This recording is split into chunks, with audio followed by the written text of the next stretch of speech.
Hello दोस्तों, आप सभी का आपके इस YouTube चैनल पर हार्दिक आभार और अभिनंदन। दोस्तों, हम कल बात कर रहे थे राज्यपाल के बारे में। आज उसी राज्यपाल के टॉपिक को आगे बढ़ाते हुए पार्ट 2 की बात करेंगे। ठीक है?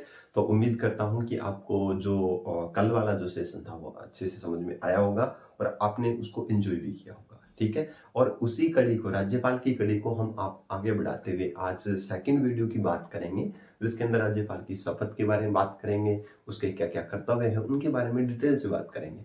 ठीक है? तो आज उसी टॉपिक के अंदर अपन बात करते हैं। सबसे पहले मैंने आपको आर्टिकल करवा दिए थे, 155 से लेकर 158 आर्टिकल तक करवा दिए थे। ठीक है? समझ आ रही है? 153 से, सॉरी।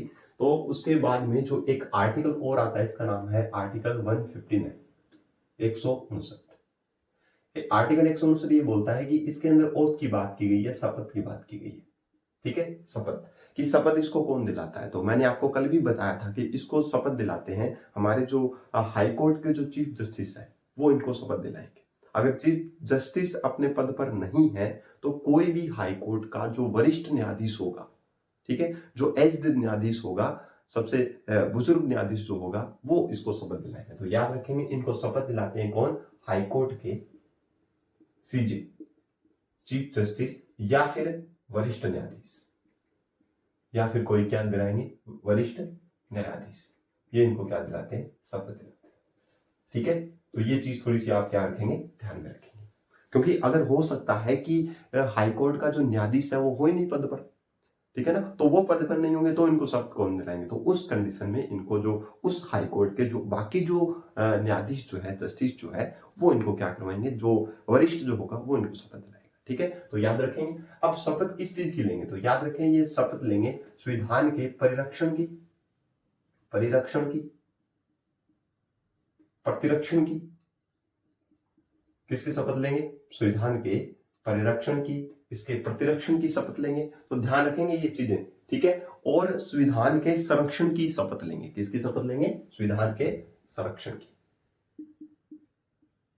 ये याद रखें। कई बार हो सकता है एग्जाम में पूछा जाए कि जो राज्यपाल जो है वो शपथ किस किस की लेते हैं? तो संविधान के परिरक्षण की शपथ लेते हैं, प्रतिरक्षण की लेते हैं, और किसकी शपथ लेते हैं? संरक्षण की लेते हैं। याद रखेंगे। तो ये थोड़ा सा ध्यान में रखें कि शपथ का किसके अंदर कौन से आर्टिकल में बताया गया है। तो आप याद रखें, इसके अंदर बताया गया आर्टिकल 159 में बताया गया है, जिसके अंदर परिरक्षण, प्रतिरक्षण और संरक्षण की शपथ लेते हैं। ये ध्यान रखें।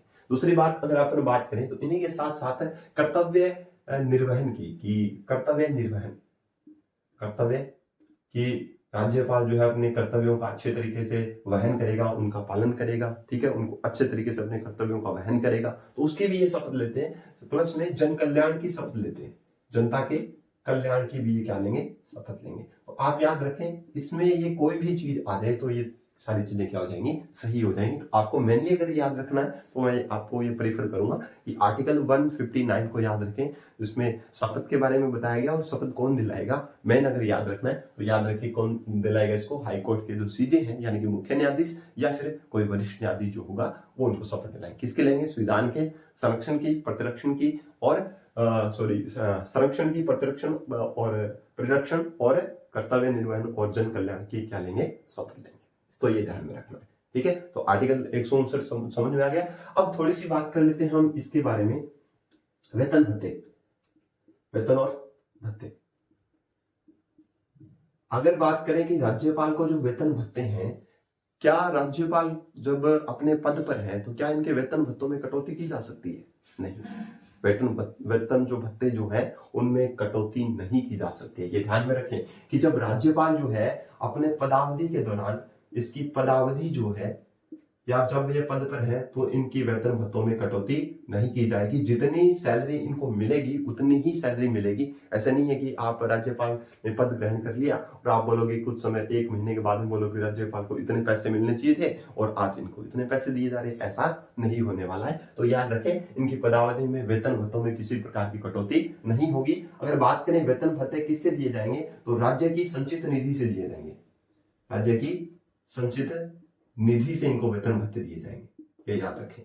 तो एग्जाम में अगर पूछा जाए कि राज्यपाल को जो वेतन भत्ते जो है वो किससे दिए जाते हैं, तो राज्य की जो संचित निधि है उससे वेतन भत्ते दिए जाएंगे। और एक क्वेश्चन यहां पर कंफ्यूज कर सकता है आपको कि वेतन भत्ते अगर राज्य की संचित निधि से दिए जाते हैं। तो राज्यपाल जब अपने पद पर नहीं रहे तो उसको दी जाती है पेंशन। तो ये पेंशन कहां से दी जाएगी? अब यहाँ पर कंफ्यूजन है। तो पेंशन तो याद रखेंगे, वेतन भत्ते जो पदावधि में उसको जो वेतन मिलेगा वो कहां पर कब वेतन क्या किससे मिलेगा? राज्य की संचित निधि से। और जो पेंशन जो मिलने वाली है वो मिलेगी भारत की संचित निधि से, भारत की संचित निधि से, भारत की संचित निधि से मिलेगी, ये ध्यान रखें। तो वेतन भत्ते तो राज्य की संचित निधि से और जो पेंशन जो मिलेगी वो भारत की संचित निधि से इनको दी जाएगी। अब बात करें, अगर सैलरी की बात करें, इनकी सैलरी कितनी रहेगी? तो इनकी सैलरी जो रहेगी वो रहेगी 3.5 लाख रुपए पर मंथ, 3.5 लाख रुपए पर महीना, इतनी इनकी सैलरी रहती है। ठीक है, 3,50,000 रुपए, ये ध्यान रखेंगे। तो अपन एक बार दोबारा से रिकॉल कर लेते हैं कि 159 जो आर्टिकल है उसमें शपथ के बारे में बताया गया और इनको शपथ कौन दिलाता है? हाई कोर्ट के जो मुख्य न्यायाधीश है या फिर जो कोई वरिष्ठ न्यायाधीश जो होगा वो इनको शपथ दिलाएंगे। ठीक है, इनके वेतन भत्तों में पदावधि के दौरान किसी प्रकार का कोई परिवर्तन नहीं किया जाएगा। दूसरा, जो वेतन भत्ते जो है वो कहां से दिए जाएंगे? राज्य की संचित निधि से। पेंशन इनको भारत की संचित निधि से मिलेगी और सैलरी इनको मिलती है 3.5 लाख रुपए प्रति महीना, ये ध्यान रखें। क्लियर हो गई बात सभी को?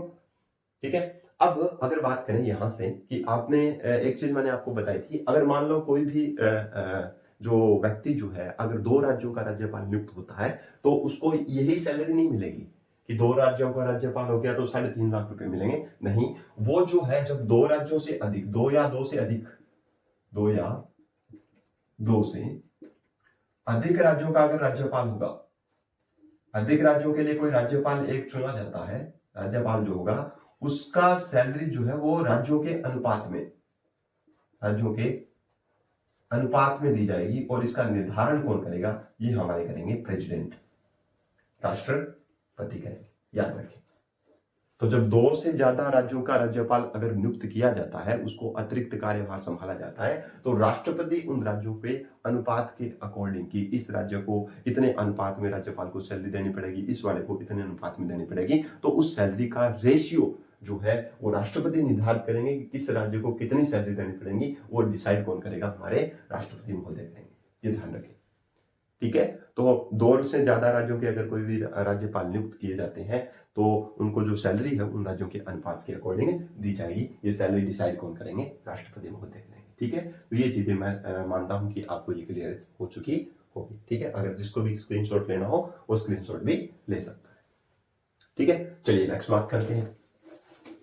ठीक है, अब हम बात करें यहां से वेतन भत्तों की बात हो गई। ठीक है, वेतन भत्तों की बात होने के बाद में अपन एक चीज और देख लेते हैं कि जब राज्यपाल जो है, यहां से अगर बात करें अपन, तो राज्यपाल जो है इसकी जो शक्तियां जो है, शक्ति या फिर जो भी कार्य जो है, क्या इनको न्यायालय में चुनौती दी जा सकती है? नहीं दी जा सकती। ठीक है, क्या उनको गिरफ्तार किया जा सकता है पदावधि के दौरान? नहीं किया जा सकता। कोई कार्रवाई संचालित की जा सकती है? नहीं की जा सकती। केवल सिविल मामले जो हैं, जब इन्होंने पद ग्रहण किया है उससे पहले या पद ग्रहण करने के बाद अगर कोई सिविल मामले हैं तो उसमें व्यक्तिगत हैसियत से जो भी इन्होंने काम कर दिया उसके लिए इनको नोटिस जारी किया जा सकता है। देखिए कैसे, किस तरीके से मैं बता देता हूं आपको। आर्टिकल 361 ये बोलता है, आर्टिकल 361 जो है ये क्या बात करता है, ध्यान से सुनेंगे। ठीक है, स्याही खत्म हो गई है पर मैं यूज कर लेता हूं स्याही। ठीक है, अब देखिए यहां से आर्टिकल 361 क्या बोलता है, ध्यान से सुनिएगा। आर्टिकल 369 ये बोलता है कि अगर कोई भी राज्यपाल, किसी भी राज्यपाल की पदावधि के दौरान इस पर क्या नहीं की जाएगी? गिरफ्तारी या कार्रवाई नहीं होगी। गिरफ्तारी भी नहीं कर सकते और कार्रवाई भी नहीं कर सकते। ठीक है, क्योंकि राज्य का संवैधानिक प्रमुख है। अगर आप मान के चलिए, अगर उसके ऊपर किसी प्रकार का उसको गिरफ्तार करके अगर मान लो ले जाएं तो क्या वो एक गौरव का विषय रहेगा? नहीं रहेगा ना, क्योंकि ये एक संवैधानिक पद है, ये गरिमामय पद है। तो इस गरिमामय पद पर कोई भी व्यक्ति बैठा है तो उसको हम गिरफ्तार नहीं कर सकते हैं जब तक वो पद पर है। ठीक है, तो ये थोड़ा सा ध्यान में रखेंगे कि आर्टिकल 361 ये बोलता है कि पदावधि के दौरान किसी भी राज्यपाल को क्या नहीं किया जा सकता? गिरफ्तार या उसके ऊपर मुकदमा नहीं लगा सकते। ठीक है, उसके ऊपर कोई भी मुकदमा क्या नहीं कर सकते, अपन लगा नहीं पाएंगे। ये थोड़ा सा ये ध्यान रख लेंगे, ठीक है। अब कोई भी इसने राज्यपाल ने कोई भी कार्य कर लिया, ठीक है, किसी भी प्रकार का अपने पद के दौरान, पदावधि के दौरान किसी भी शक्ति का, ठीक है, या फिर किसी भी कार्य को किया, तो ये कार्य और जो शक्ति है, जो पद के दौरान रहते हुए इसने अपनी शक्तियों का प्रयोग कर लिया, किसी प्रकार की शक्ति, ठीक है, और जो कार्य जो है, जो इसके द्वारा जो भी कृत्य किए गए हैं पदावधि के दौरान, उन कार्यों को न्यायालय में चुनौती नहीं दी जाएगी, न्यायालय में चुनौती नहीं दे सकते, चुनौती नहीं दी जा सकती। मतलब ऐसे नहीं है कि राज्यपाल ने कोई काम कर दिया और आप उसको उठा करके न्यायालय में चले जाएं कि राज्यपाल ने कार्य गलत किया, ऐसा नहीं होगा। अगर वो अपनी शक्तियों का यूज कर रहा है और किसी भी कार्य को कर रहा है, ठीक है, तो उसके लिए उसको न्यायालय में गलत नहीं ठहराया जा सकता। ये थोड़ा सा ध्यान रखेंगे, ठीक है। तो 361 में साफ लिखा गया है, पदावधि के दौरान किसी प्रकार की गिरफ्तारी या फिर मुकदमा नहीं चलाया जा सकता। शक्ति और कार्य के लिए इनको न्यायालय में दोषी नहीं ठहराया जाएगा। ये भी थोड़ा सा हमें क्या रखेंगे, ध्यान रखेंगे, ठीक है। इसके बाद में एक बात और ध्यान रखनी है, अगर मान लो कोई भी पदावधि के दौरान अगर इससे पहले, पद ग्रहण करने से पहले या फिर बाद में, ठीक है, कोई व्यक्तिगत हैसियत से, व्यक्तिगत यानी कि पर्सनली कोई काम कर देता है, ये व्यक्तिगत हैसियत यानी कि पर्सनली काम लेकर के व्यक्तिगत रूप से अगर कोई कार्य ये कर देता है, ठीक है, समझ रहे हो बात। तो अगर व्यक्तिगत हैसियत से कोई काम करता है, पद ग्रहण करने से पहले या पद ग्रहण करने के बाद अगर व्यक्तिगत हैसियत से काम कर देता है, तो उसके लिए इस पर सिविल कार्रवाई की जा सकती है, सिविल कार्रवाई कर सकते हैं, पर इसके लिए कुछ शर्तें हैं, याद रखें। अब किस प्रकार की शर्तें हैं वो थोड़ा सा ध्यान रखेंगे आप कि इसके अंदर कुछ शर्तें क्या होंगी, ध्यान से सुनेंगे कि सिविल कार्रवाई करने के लिए सबसे पहले इसको तो पहली बात तो इसको लिखित में सूचना देनी होगी, ठीक है, राज्यपाल को क्या देनी होगी, लिखित में सूचना देनी होगी, ठीक है, ये ध्यान रखें। दूसरी बात ये है कि सूचना के बाद 2 महीने का समय दिया जाएगा। कितने महीने का, 2 महीने का, 2 महीने का हमें समय देना पड़ेगा, ठीक है ना। नेक्स्ट बात है कि जो सूचना देने वाला है उसका नाम देना होगा, उसका पता लिखना होगा, और कार्रवाई की प्रकृति क्या है, उसकी नेचर क्या है, किस प्रकार से उसको मुकदमा लगाया जा रहा है या कार्रवाई की जा रही है, उसकी भी सूचना दे, कार्रवाई की प्रकृति, ये भी उसको लिखित में देना होगा, ठीक है ना। तो याद रखेंगे ये बहुत ही इंपॉर्टेंट आर्टिकल है, ठीक है। आर्टिकल 361 ये बोलता है कि किसी भी राज्यपाल को पदावधि के दौरान ना तो उसको गिरफ्तार किया जा सकता है, ना ही उस पर मुकदमा चलाया जा सकता है।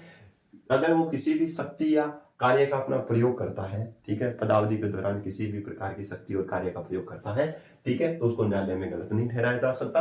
और अगर वो व्यक्तिगत हैसियत से कोई काम कर देता है, पर्सनली कोई काम कर देता है, अपने बेसिस पर कोई कार्य करता है, ठीक है, व्यक्तिगत रूप से कोई कार्य करता है, ठीक है, तो उस पर सिविल कार्रवाई की जा सकती है। पर इस सिविल मुकदमा चलाने से पहले उसको लिखित में सूचना देनी होगी, राज्यपाल महोदय को लिखित में सूचना देनी होगी। और सूचना देने के बाद में ऐसा नहीं है कि आप दूसरे दिन ही कार्रवाई कर दो, सूचना देने के 2 महीने तक उनको टाइम दिया जाएगा, और जो सूचना देने वाला है उसका नाम भी लिखा जाएगा, पता लिखा जाएगा, कहां से है वो और कार्रवाई किस प्रकार की है, उसको भी उसमें लिख करके उनको सौंपा जाएगा। तो ये आर्टिकल 361 ये बात बोलता है। तो उम्मीद करता हूं कि आपको ये बात क्लियर हो चुकी होगी, ठीक है। जिसको भी स्क्रीनशॉट लेना हो स्क्रीनशॉट ले सकता है, ठीक है। इतना कोई ज्यादा हार्ड नहीं है ये, अगर अपन आराम से बेसिक तरीके से अगर इसको समझेंगे तो क्लियर हो जाएगा। ये टॉपिक कोई ज्यादा हार्ड नहीं है, ठीक है ना। चलिए अपन अब बात करेंगे कि कुछ इसके अंदर कुछ और भी इनके काम है आर्टिकल्स के अकॉर्डिंग। सबसे पहला जो है इसके अंदर अगर बात करें हम, तो आर्टिकल 163 क्या बोलता है, मैं सभी आर्टिकल आपके सामने रख रहा हूं। आर्टिकल 163 ये बोलता है कि राज्यपाल को कार्य करने के लिए, इसको सलाह के लिए एक मंत्री परिषद होगी। ये आर्टिकल कौन बोलता है, 163 बोलता है कि राज्यपाल जो है उसको कार्य करने के लिए, उसको सलाह देने के लिए, ठीक है, क्या होगी, एक मंत्री परिषद होगी। क्या होगी, मंत्री परिषद होगी, मंत्री परिषद होगी। ये आर्टिकल किसमें लिखा गया है, 163 में साफ लिखा गया कि आर्टिकल में ये लिखा हुआ है कि राज्यपाल जो है उसको सलाह देने के लिए, किसी भी कार्य को करने के लिए अगर किसी सलाह की जरूरत पड़ती है या उसको सहायता की जरूरत पड़ती है तो याद रखें, तो उसको सलाह या फिर सहायता कौन देंगे? मंत्री परिषद देंगे। ठीक है, सलाह या सहायता कौन देंगे? मंत्री परिषद देगी। और इस मंत्री परिषद का जो हेड जो है, वो प्रमुख जो है, वो कौन होगा? सीएम होगा। हेड कौन होगा? सीएम, यानी कि मुख्यमंत्री जो है। ठीक है, तो आर्टिकल 163 क्या बोलेगा? आर्टिकल 163 साफ बोलता है कि किसी भी राज्यपाल को किसी प्रकार की सलाह या सहायता की आवश्यकता होगी तो उसके लिए मंत्री परिषद होगी, और उस मंत्री परिषद का हेड कौन होगा? हेड होगा उसका सीएम। ठीक है, अब बात करें कि मान लो कोई भी सलाह दे दी मंत्री परिषद ने, ठीक है, कुछ भी सलाह दे दी या राज्यपाल को कोई भी हेल्प कर दी उन्होंने, किसी प्रशासन संबंधी है, ठीक है, या विधायी संबंधी है, कानून संबंधी है, कोई भी सूचना किसी प्रकार की मान लो सलाह या सहायता करी, तो क्या उसको न्यायालय में ले जाया जा सकता है? नहीं, न्यायालय उसमें जांच नहीं कर सकता है, याद रखेंगे। तो इसमें न्यायालय में चुनौती नहीं दी जा सकती, या फिर न्यायालय के जांच के दायरे से बाहर है। न्यायालय जांच नहीं कर सकता है कि इनको क्या सूचना दी गई है, राज्यपाल महोदय को मंत्री परिषद या सीएम ने क्या सलाह दी है, क्या सूचना, क्या इनको सहायता की है, उनके बारे में न्यायालय में किसी प्रकार की जांच नहीं की जा सकेगी। ये आर्टिकल बताता है 163 बताता है। ठीक है, नेक्स्ट आर्टिकल है 164।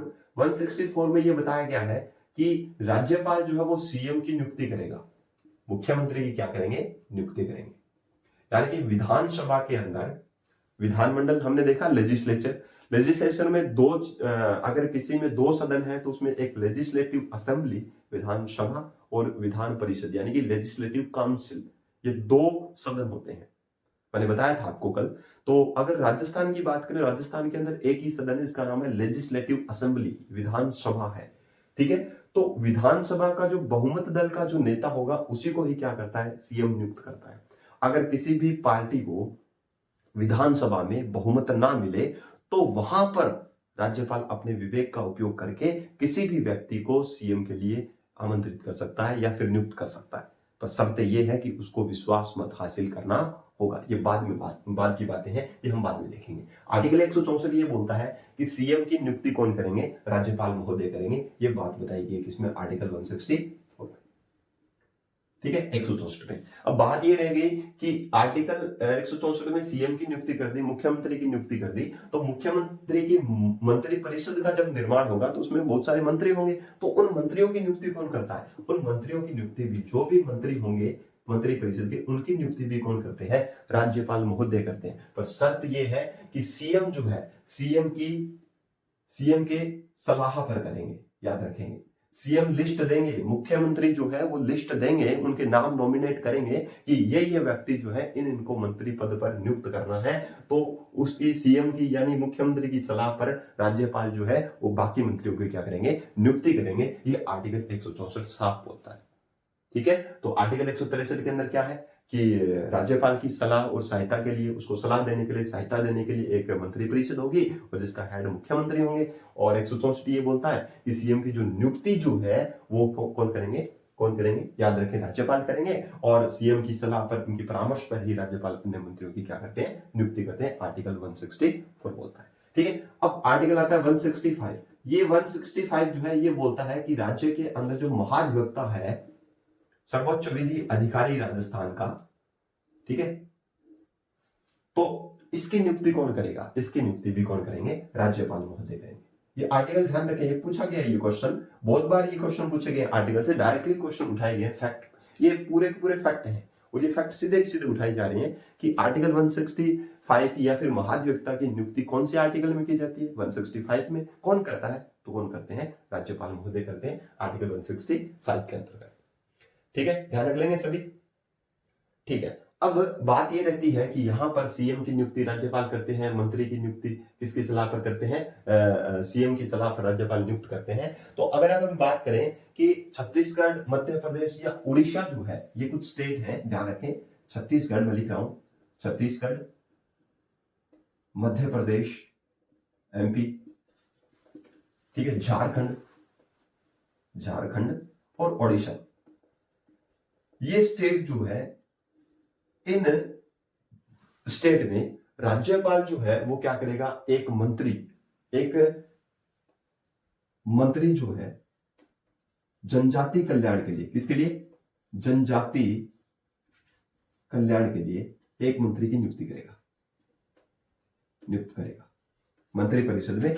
याद रखें, इन राज्यों के अंदर छत्तीसगढ़, मध्य प्रदेश, झारखंड, ओडिशा, इन राज्यों के अंदर जो राज्यपाल महोदय जो है वो जनजातियों के कल्याण के लिए, जनजाति बहुल क्षेत्र है ये, और जनजातियों के कल्याण के लिए एक मंत्री जो है उसकी नियुक्ति कौन करेंगे? राज्यपाल महोदय करेंगे। ये थोड़ा सा ध्यान में रखें, ये फैक्ट आ सकता है, कई बार क्वेश्चन में पूछा जा सकता है, ठीक है, एग्जाम में पूछा जा सकता है कि छत्तीसगढ़, मध्य प्रदेश, झारखंड, ओडिशा के अंदर जनजातीय कल्याण के जनजातियों के कल्याण के लिए एक मंत्री का नियुक्ति जो करते हैं वो कौन करते हैं? राज्यपाल महोदय करते हैं। तो ये थोड़ा सा नहीं कहें, ये एक छोटा सा फैक्ट भी अपन याद रखें, पर ज्यादा इंपॉर्टेंट नहीं है ये, ठीक है। ये ज्यादा इंपॉर्टेंट है कि 163 में क्या लिखा गया, 64 में क्या लिखा गया, 65 में क्या लिखा गया। तो उम्मीद करता हूं कि ये वाली चीजें आपको समझ में आ गई होंगी, ठीक है। चलिए अब हम बात करें आगे, आर्टिकल 166 में बात करते हैं। तो आर्टिकल 166 ये बोलता है कि जो भी कार्य संचालन जो है, सरकार जो भी कार्य संचालन करेगी वो सारे के सारे किसके नाम से करेगी? राज्यपाल के नाम से करेगी, ठीक है।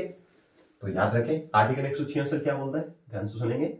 आर्टिकल 166 ये बोलता है कि जो कार्य संचालन, सरकार जो भी काम करेगी, सरकार जो है, गवर्नमेंट जो है, जो भी कार्य संचालन करेगी या काम करेगी, कार्य का जो संचालन है वो किसके नाम से किए जाएंगे? सारे के सारे राज्यपाल के नाम से किए जाएंगे, राज्यपाल के नाम से किए जाएंगे, ठीक है। जो भी काम कर रही है गवर्नमेंट, जो भी कार्य करेगी वो सारे के सारे पावर, सारे की सारी, मैंने आपको बताया था, सारी की सारी पावर किसके अंदर है? राज्यपाल के अंदर है। और बात ये है, शर्त ये है कि जैसे राष्ट्रपति, केंद्र के अंदर राष्ट्रपति की भूमिका है, वैसे ही राज्य के अंदर राज्यपाल की भूमिका है, पर वो अपनी शक्तियों का उपयोग जो है वो अपने अधीनस्थ अधिकारियों की मदद से करते हैं, ठीक है। तो उसकी सारी शक्ति, जो वास्तविक कार्यपालिका शक्ति का जो प्रधान है वो सीएम होता है, पर जो कार्यपालिका जो प्रमुख होता है वो कौन होता है? राज्यपाल महोदय होते हैं। परंतु वास्तविक रूप से उन शक्तियों का यूज कौन करते हैं? मंत्री परिषद या फिर मुख्यमंत्री करते हैं, ठीक है। तो 166 में बताया गया कि सरकार जो भी कार्य का संचालन करेगी, जो भी काम करेगी वो सारे सारे राज्यपाल के नाम से किए जाएंगे, ठीक है। चलिए अब बात करते हैं यहां से, आर्टिकल 166 होने के बाद में आर्टिकल 167 की बात करते हैं। तो जो सीएम जो है, सीएम बाध्य है, बाध्य का मतलब सीएम को जरूरी ही निश्चित तौर पर सूचना देनी होगी, ठीक है ना। सीएम को क्या देनी पड़ेगी? सूचना देनी। अगर राज्यपाल महोदय चाहे कि प्रशासन से संबंधित या फिर किसी कानून से संबंधित, विधायिका या फिर प्रशासन से संबंधित कोई भी सूचना अगर राज्यपाल महोदय मांगेंगे तो सीएम की ड्यूटी बनती है, वो कर्तव्य बनता है कि वो राज्यपाल को उस संदर्भ में सूचना उपलब्ध करवाएंगे। इसके लिए सीएम बाध्य है। आर्टिकल 165 साफ शब्दों में बोलता है कि सीएम बाध्य होंगे सूचना देने के लिए, किसके संबंध में? प्रशासन के संबंध में या फिर विधायिका के संबंध में, यानी कि कानून, किसी भी कानून या फिर विधायिका, ठीक है, किसी भी कानून या प्रशासन के संबंध में जो भी सूचना चाहे राज्यपाल महोदय, जब भी चाहे उनको सीएम को सूचना उपलब्ध करवानी पड़ेगी। इसके लिए सीएम बाध्य है। आर्टिकल 167 साफ शब्दों में बोलता है कि राज्यपाल महोदय प्रशासन या फिर किसी विधायिका संबंधी कोई भी सूचना अगर मांगते हैं तो उनको, सीएम को ये सूचना उपलब्ध करवानी निश्चित तौर पर जरूरी है, ठीक है। ये क्वेश्चन बहुत बार पूछा गया, आर्टिकल 167, ये ध्यान रखें, ठीक है, तो याद रख लोगे, ठीक है। तो ये उसके बाद में अब हम बात करें यहां से, ये आर्टिकल होने के बाद में आर्टिकल 160, जो भी मैंने आर्टिकल आपको बताए हैं एक बार मैं वापस रिकॉल करवा देता हूं। हमने आर्टिकल कौन सा पढ़ा? जो ब्रीफ चीजें हैं वो चीजें थोड़ा सा ध्यान में रखें।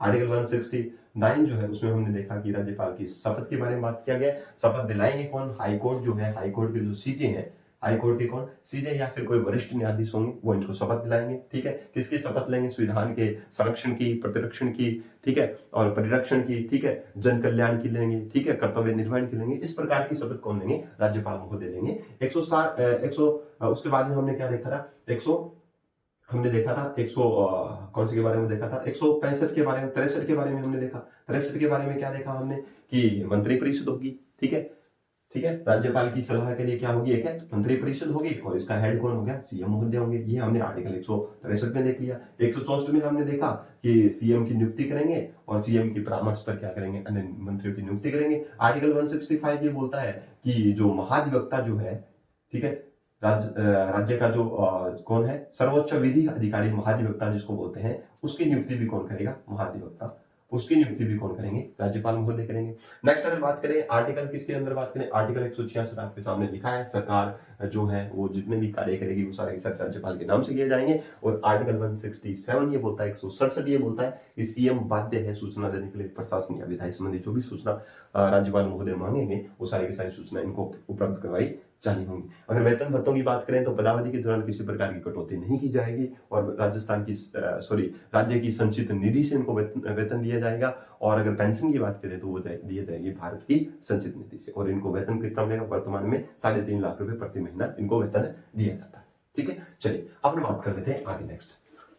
ठीक है, तो उम्मीद करता हूं कि आपको ये वाली चीजें जो है वो एकदम क्लियर हो चुकी होगी। आपने पहले भी इन चीजों को पढ़ लिया होगा। ठीक है ना, तो मैं आपको एकदम वो चीजें टच करवाने जा रहा हूँ जो एग्जाम के पॉइंट ऑफ व्यू से कई बार हमारे से छूट जाती हैं और वही एग्जाम में क्लिक हो जाती है। ठीक है, तो मैं एक एक चीज आपको बताने का प्रयास कर रहा हूँ। ठीक है, तो चलिए अपन बात कर लेते हैं। यहां तक हमने समझ लिया। उसके बाद में हम बात करें कि जो राज्यपाल जो है वो किन किन की नियुक्ति करते हैं। ठीक है, 2 पॉइंट पर बात करेंगे, राज्यपाल किन की नियुक्ति करते हैं, और तीसरी जो नेक्स्ट बात जो है राज्यपाल किन किन सोसाइटियों का या फिर किन किन विभागों का अध्यक्ष होता है, ये बात ध्यान से सुने। सबसे पहले बात करें नियुक्ति किसकी करता है। आरपीएससी जो है, आरपीएससी राजस्थान लोक सेवा आयोग के जितने भी अध्यक्ष हैं, एक ही होता है वैसे तो अध्यक्ष, ठीक है, 2 अध्यक्ष और सदस्य। आरपीएससी के सदस्य और अध्यक्ष की नियुक्ति भी कौन करते हैं? राज्यपाल महोदय करते हैं, ये ध्यान रखें। ठीक है, आर्टिकल 316 में ये बताया गया। तो ये अपन बाद में बात कर लेंगे जब आयोग के बारे में डिस्कशन करेंगे, तो उनके अंदर हम देख लेंगे कौन से आर्टिकल के तहत इनकी नियुक्ति की जाती है, कौन से आर्टिकल के तहत इनको निलंबित किया जा सकता है, ये बात की बातें। ठीक है, इनको हटाता कौन है, इनको निलंबित कौन कर सकता है, ये बातें हम इनके आयोग के अंदर बाद में कर लेंगे। ठीक है, आरपीएससी जो है उनके जो सदस्य होंगे, जो अध्यक्ष होंगे, उनकी नियुक्ति कौन करता है? कौन करता है? अच्छा, लोकसभा लिख दिया गया। ठीक है ठीक है ठीक है, सॉरी, यहां पर आएगा अध्यक्ष। ठीक है, पहली बात। सेकंड बात ये हो गई कि आरपीएससी के सदस्य और अध्यक्ष की नियुक्ति करेंगे, और किसकी नियुक्ति करेंगे? अभी हमने देखा आर्टिकल 165 बोलता है महाधिवक्ता की, जो राज्य का सर्वोच्च विधि अधिकारी होता है महाधिवक्ता, उसकी नियुक्ति करेंगे, महाधिवक्ता की नियुक्ति करेंगे आर्टिकल 65 में। ठीक है, ये 316 में। ठीक है, नेक्स्ट बात है कि महाधिवक्ता की नियुक्ति के बाद में और किसकी नियुक्ति करेंगे? इलेक्शन कमीशन, यानी कि निर्वाचन आयोग जो है, निर्वाचन आयोग, ठीक है, स्टेट निर्वाचन आयोग जो है वो राज्य निर्वाचन आयोग की, राज्य निर्वाचन आयुक्त जो है उसकी नियुक्ति करेंगे, राज्य निर्वाचन आयुक्त की नियुक्ति करेंगे। नेक्स्ट बात, वित्त आयोग का गठन करेंगे। हर 5 साल में वित्त आयोग का गठन होता है, तो वित्त आयोग का गठन भी करेंगे। वित्त आयोग का क्या करेंगे? गठन करें। 5 नंबर और बताओ, जो ह्यूमन राइट कमीशन जो है, मानवाधिकार आयोग जो है, ठीक है, मानवाधिकार आयोग, मानवाधिकार आयोग जो है, राज्य मानवाधिकार, याद रखें स्टेट के अंदर, ठीक है, राज्य मानवाधिकार आयोग के जो अध्यक्ष होंगे और जो सदस्य होंगे उनकी नियुक्ति करेंगे। ठीक है, राज्य मानवाधिकार के अध्यक्ष और किसकी नियुक्ति करेंगे? सदस्य की नियुक्ति करेंगे। अब मेरा क्वेश्चन आपसे ये है कि क्या जिला न्यायालय जो है, जिला न्यायालय, डिस्ट्रिक्ट जो न्यायालय जो है, कोर्ट जो है, या इसके अधीनस्थ न्यायालय, अधीनस्थ न्यायालय, इनके जजों की नियुक्ति कौन करते हैं? इनके न्यायाधीश की नियुक्ति कौन करेगा? इनके न्यायाधीश की नियुक्ति। एक चीज आप दिमाग में ध्यान रखें, जो हाई कोर्ट जो है, उच्च न्यायालय जो है, उसके जजों की नियुक्ति करते हैं हमारे राष्ट्रपति महोदय। सलाह किसकी लेंगे? राज्यपाल महोदय की। याद रखेंगे, हाई कोर्ट जो है, उच्च न्यायालय जो है, उनके जज जो है, उनके जो न्यायाधीश है, उनकी नियुक्ति राष्ट्रपति महोदय करेंगे। और सलाह किसकी लेंगे? उस राज्य के राज्यपाल से सलाह लेंगे, उसके सलाह पर उन हाई कोर्ट के जज की नियुक्ति की जाएगी। परंतु जो डिस्ट्रिक्ट कोर्ट जो है, जिला न्यायाधीश है, या कोई अधीन उसके नीचे के जो न्यायालय जो है, उनके जो जज जो है, उनकी नियुक्ति कौन करते हैं? राज्यपाल महोदय करते हैं। ये बहुत ही इंपॉर्टेंट फैक्टर, ध्यान रखिएगा। जिला न्यायालय या अधीनस्थ न्यायालय, इसके नीचे जो भी न्यायालय है, उनके जजों की नियुक्ति राज्यपाल महोदय करते हैं। परंतु जो हाई कोर्ट जो है, उसके जो चीफ जस्टिस जो है उसकी नियुक्ति कौन करते हैं, या उनके न्यायाधीशों की नियुक्ति कौन करते हैं, राष्ट्रपति महोदय करते हैं राज्यपाल की। उस संबंधित राज्य की, जिस भी राज्य के अंदर हाईकोर्ट में न्यायाधीश नियुक्त करने हैं, उस राज्य के राज्यपाल से सलाह के बाद राष्ट्रपति उनको नियुक्त करेंगे। परंतु जिला न्यायालय या अधीनस्थ न्यायालय जो है उनकी नियुक्ति कौन करते हैं, उनके न्यायाधीशों की नियुक्ति करते हैं गवर्नर। ठीक है, ध्यान रखेंगे, 5 पॉइंट ध्यान में रखेंगे। आरपीएससी की अध्यक्ष, आरपीएससी जो है उसके अध्यक्ष और सदस्य की नियुक्ति करते हैं, महाधिवक्ता की नियुक्ति करते हैं, राज्य निर्वाचन आयुक्त की नियुक्ति करते हैं, वित्त आयोग का गठन करते हैं। ठीक है, वित्त आयोग का क्या करेंगे, गठन करेंगे हर 5 साल में, ये भी राज्यपाल महोदय करते हैं। राज्य मानवाधिकार आयोग जो है उसके अध्यक्ष और सदस्य की नियुक्ति करते हैं, जिला न्यायालय जो है इनके करते हैं। ठीक है, उसके बाद में लोकायुक्त और लोकपाल, लोकायुक्त की नियुक्ति करेंगे। राज्यों के अंदर जो लोकायुक्त है उसकी नियुक्ति भी कौन करेंगे, राज्यपाल महोदय करेंगे।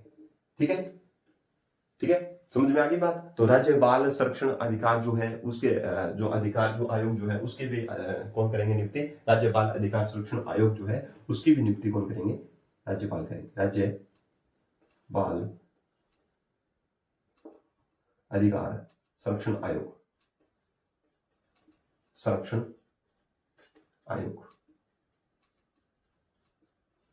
इसके सदस्यों की भी नियुक्ति कौन करते हैं, राज्यपाल महोदय करते हैं। ठीक है, तो ये फैक्ट देख लीजिए आप एक बार, जिसको स्क्रीनशॉट लेना हो स्क्रीनशॉट ले लीजिए। ठीक है, तो ये बेसिक सी कॉमन सी चीजें जो है वो आपको याद रखनी है। ठीक है, तो किस प्रकार से कौन किसकी नियुक्ति करते हैं, क्या करते हैं, ये ध्यान रखेंगे। वित्त आयोग जो उसका गठन भी ये करेंगे, वित्त आयोग के जो अध्यक्ष और सदस्य जो है, ठीक है, यहाँ पर आप कंसिडर कर लेना जो भी अध्यक्ष होंगे। ठीक है, वित्त आयोग का गठन भी यही करेंगे और अध्यक्ष और सदस्य जो होंगे उनकी नियुक्ति भी कौन करेंगे, राज्यपाल महोदय करेंगे, ये ध्यान रखें। ठीक है, अब बात करते हैं ये अध्यक्ष किस किस होते हैं। अध्यक्ष होते हैं पश्चिमी क्षेत्र सांस्कृतिक केंद्र जो है उसके अध्यक्ष होंगे पश्चिमी क्षेत्रीय सांस्कृतिक केंद्र, इसके अध्यक्ष होंगे।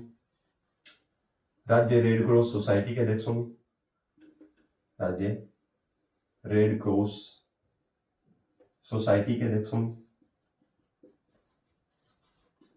3 नंबर राज्य सैनिक कल्याण बोर्ड के अध्यक्ष होंगे, राज्य सैनिक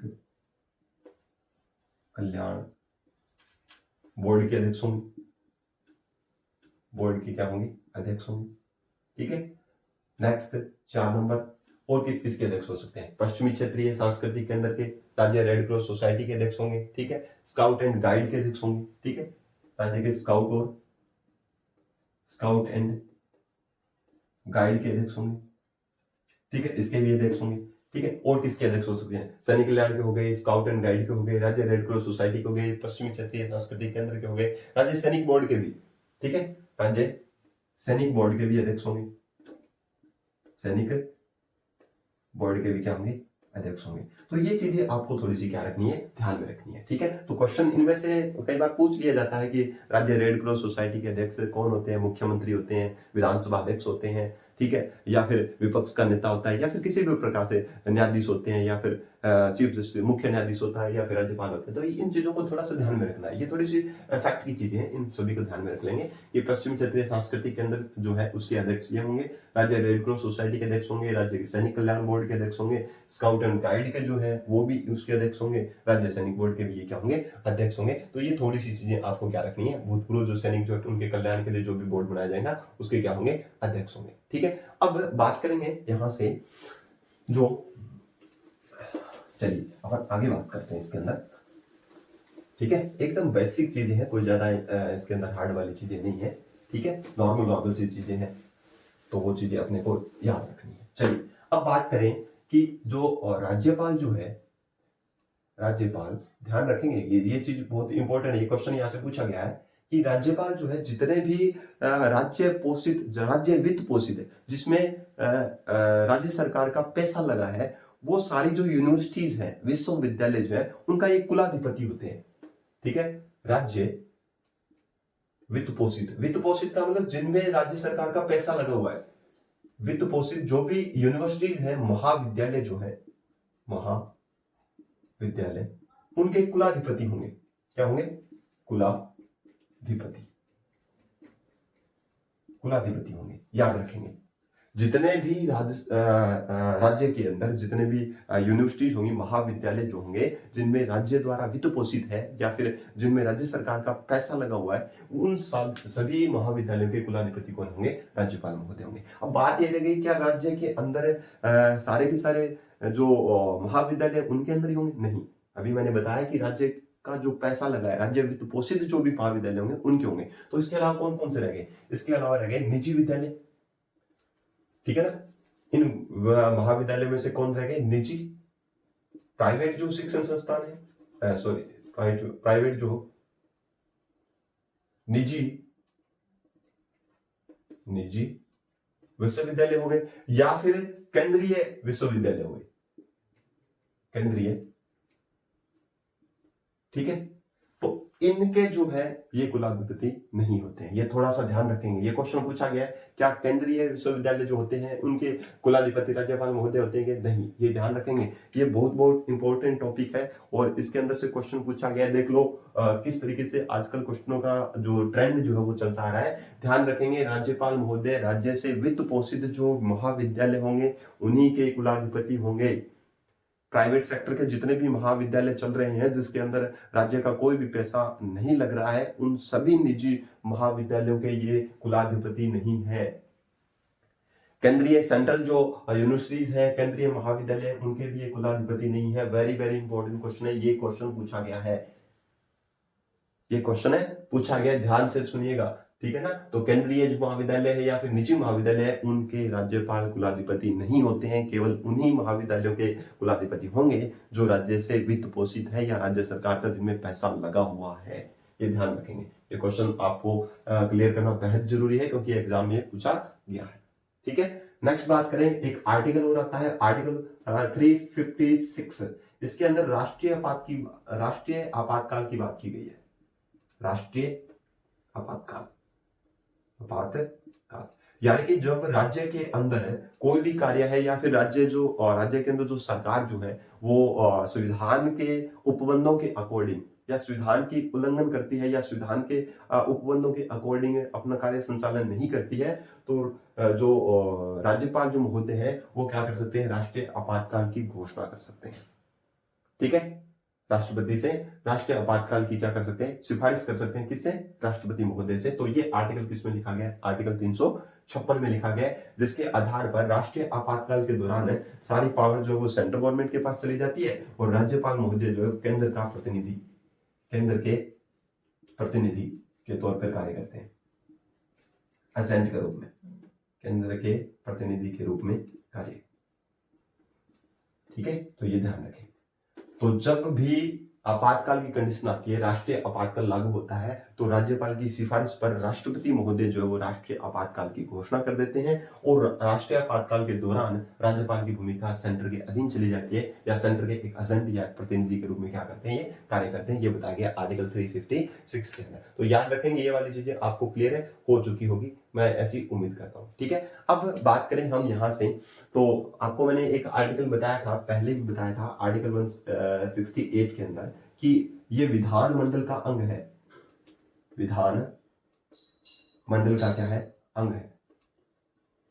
यानी कि आर्टिकल 168 ये बोलता है कि राज्यपाल जो है वो विधानमंडल का अंग है, जिसके अंदर से दो सदन आते हैं, एक विधानसभा और एक विधान परिषद, और एक होता है राज्यपाल। जिन राज्यों के अंदर दोनों सदन है उसके साथ राज्यपाल आएगा, जिसमें 3 अंग होंगे, और जिन राज्यों के अंदर केवल एक ही सदन है उसमें विधानसभा तो निश्चित ही होगी, विधान परिषद कुछ राज्यों में है पर विधानसभा सभी राज्यों में है, ये चीज ध्यान में रखें। तो विधानसभा और राज्यपाल की भूमिका वहां पर रहेगी। तो राज्यपाल जो है वो किसका अंग है, ये कौन बताता है? आर्टिकल 168 बताता है।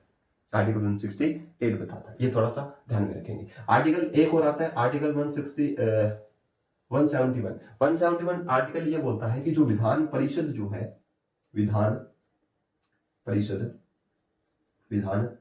जिसको अपन लेजिस्लेटिव काउंसिल बोलते हैं, उसके अंदर याद रखें, उसके अंदर 1/6 1/6 जो मेंबर है, 1/6 जो सदस्य है, उनकी क्या करते हैं? नियुक्ति करते हैं। कौन करते हैं? याद रखेंगे, उनकी क्या करेंगे? नियुक्ति करेंगे राज्यपाल महोदय। ये आर्टिकल भी कई बार पूछा जा सकता है। आर्टिकल 171 जो है 171 है, उसमें विधान परिषद जो है जिसको अपन लेजिस्लेटिव काउंसिल बोलते हैं, उसके 1/6 1/6 जो मेंबर है उनकी नियुक्ति कौन करते हैं? उनकी नियुक्ति कौन करते हैं? राज्यपाल महोदय करते हैं। किस आधार पर करते हैं? याद रखें, राज्यपाल महोदय कला के क्षेत्र में जो उत्कृष्ट हो, कला, विज्ञान, ठीक है, सहकारी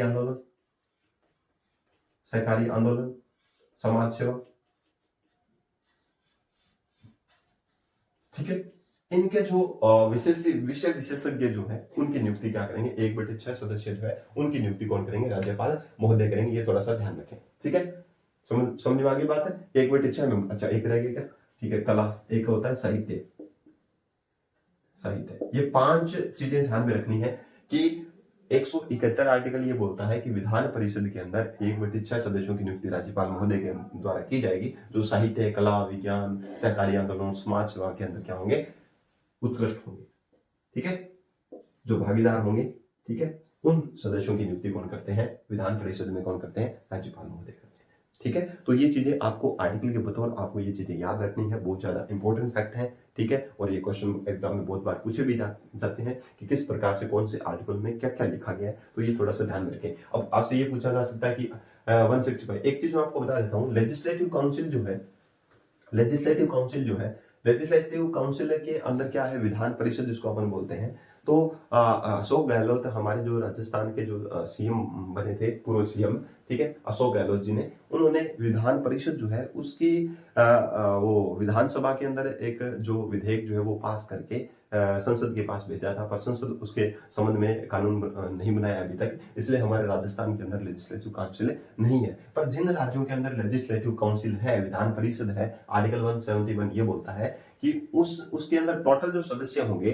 ठीक है, लगभग न्यूनतम सदस्य 40 है, ठीक है ना। विधान परिषद में कम से कम 40 सदस्य तो होने चाहिए, ठीक है। तो 1/6 सदस्यों की जो नियुक्ति है वो किसमें की जाएगी? साहित्य, कला, विज्ञान, सहकारी आंदोलन या समाज सेवा से जुड़े हुए जो व्यक्ति हैं, उन व्यक्तियों में से 1/6 सदस्य विधान परिषद में नियुक्त किए जाएंगे। ये आर्टिकल 171 साफ शब्दों में कहता है, ठीक है। तो ये चीजें थोड़ी सी ध्यान रखेंगे तो उम्मीद करता हूँ कि आपको ये वाला सेशन जो है वो भी और ज्यादा बेहतरीन लगा होगा। ऐसे ही फैक्ट के साथ मैं आपके साथ यूं ही जुड़ा रहूंगा और उम्मीद करता हूँ कि आपको ये सेशन अच्छा लगे तो अपने प्रिय साथियों के साथ या अपने सहपाठियों के साथ जरूर शेयर करें, जिससे ज्यादा से ज्यादा इस क्लास को मोटिवेशन मिले और उन बच्चों तक ये क्लास से पहुंचे जो शिक्षा के क्षेत्र से वास्तव में पिछड़ रहे हैं या फिर जिनको भारी भरकम फीस से उनको निजात मिल सके। तो इस यही उम्मीद और आशा आपके साथ करता हूं और अपनी तैयारी को ऐसे ही बुलंद रखिए। और अगर किसी भी प्रकार की समस्या आपके सामने क्रिएट होती है तो कमेंट सेक्शन में कमेंट कीजिए, जिससे आगे आने वाले वीडियो में आपके मैं सारे के सारे डाउट क्लियर करने का प्रयास करूंगा। तब तक के लिए जय हिंद, जय भारत।